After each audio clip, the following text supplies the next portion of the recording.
تعال هون. ليش عمرك عم تعيط؟ لا لا تشغل بالك، ما في شيء. وشو هذا اللي عم تشيك؟ هاد. لا امي كانت عم تمزح معي.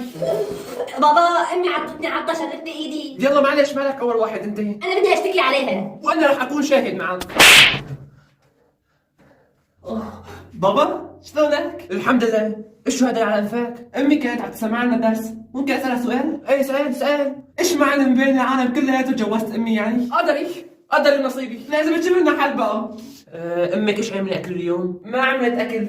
شو يا باطل، ما عملت اكل؟ لا تعصب بابا. مين هذا بده يعصب؟ لا تتهور بابا، انا بعرفك بابا. بلاها بابا بلاها. طالما الموضوع طاول انتوا مالكم علاقه. قول له يا شوف، انقل بهي الغرفه ولا بهديك الغرفه؟ هي هنيك بهديك الغرفه.